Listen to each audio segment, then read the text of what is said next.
Olá, estou aqui de volta e nessa oportunidade vou falar sobre mais um benefício concedido pela Previdência Social, que é o auxílio-doença. Mas antes, eu quero pedir permissão ao senhor e à senhora para fazer a minha apresentação.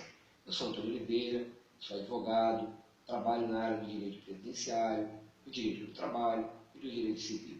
Estarei aqui sempre à disposição para tentar resolver as suas questões. Quero antes pedir ao senhor e à senhora que faça uma visita à minha página no Facebook e deixe lá registrada a sua pergunta, a sua dúvida, que terei o maior prazer em resolver. Pois bem, o auxílio-doença é concedido àquele empregado, àquele segurado, que se torna incapaz para o trabalho, para as suas atividades laborativas, por mais de 15 dias. Temos duas espécies de auxílio-doença: o auxílio-doença comum e o auxílio-doença acidentário. O auxílio-doença comum é concedido àquela pessoa que fica incapacitada, tendo como origem aí uma doença comum, aquela doença em que todos os cidadãos estão sujeitos aí a adquirir, como por exemplo, uma tuberculose, uma pneumonia, uma cegueira, um mal de Parkinson, aquela pessoa que adquiriu o vírus da AIDS. Ou seja, essas doenças, uma vez incapacitando o empregado ou segurado para as suas atividades profissionais ou habituais, esse segurado tem aí o direito de adquirir o auxílio-doença comum. De outro modo, temos o auxílio-doença acidentário, que, como o próprio nome diz, é uma incapacidade decorrente de um acidente de qualquer natureza ou um acidente do trabalho, aquele acidente adquirido, aquele acidente acontecido no ambiente de trabalho.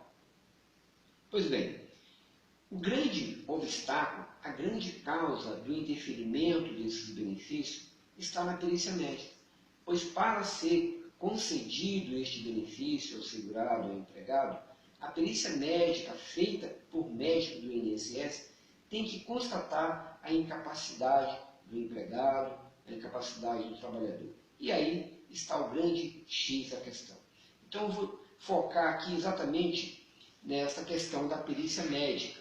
Toda vez, meu amigo, minha amiga, que estiver agendado uma perícia médica, você deve, antes da perícia médica, procurar o seu médico assistente, que é aquele médico que está cuidando de você, aquele médico que é especialista naquela sua doença. Vá até o médico, peça um atestado médico, peça um relatório, faça constar nesse relatório todo o histórico da sua doença, as consequências daquela doença e o tempo mínimo em que você deve ficar afastado do trabalho. Uma vez, diante desses documentos, você se dirige à perícia médica e apresenta toda essa documentação junto com os exames pedidos pelo seu médico assistente, para que o perito do INSS tenha mais documentos para formar sua convicção em relação à sua incapacidade.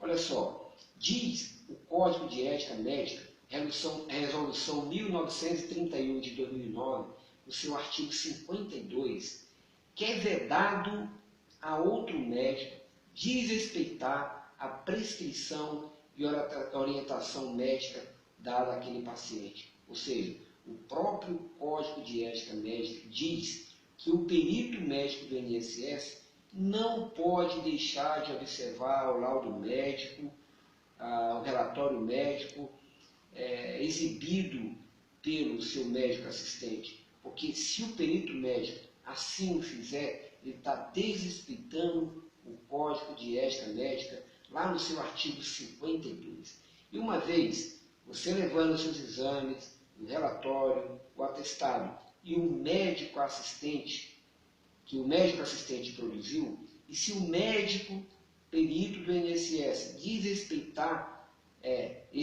essas indicações, podemos aí requerer a nulidade da perícia. Porque muitas vezes o perito do INSS não é um profissional habilitado para fazer aquela perícia. Quero dizer, às vezes o médico do INSS é um pediatra de formação e está fazendo uma perícia médica numa pessoa que está com uma lesão na coluna, que está com um problema neurológico. Eu pergunto, você acredita que um pediatra tem condições de fazer uma perícia médica numa pessoa que está com problema na coluna vertebral? uma pessoa que está com problema neurológico? Eu acredito que não.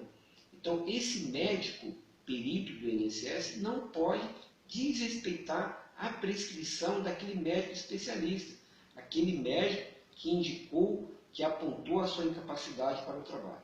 Pois bem, outra dica importante, no dia da perícia, grave todo o que acontecer na perícia, leve seu celular, de forma que o médico perito do INSS não perceba, grave todo o diálogo entre você e o médico.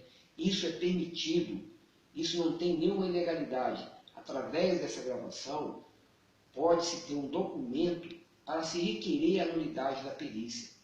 Você tem que, de alguma forma, se você achar-se prejudicado por aquela perícia médica feita pelo médico do INSS, você tem que encontrar alguma forma de produzir documentos, produzir uma prova para requerer a nulidade da perícia.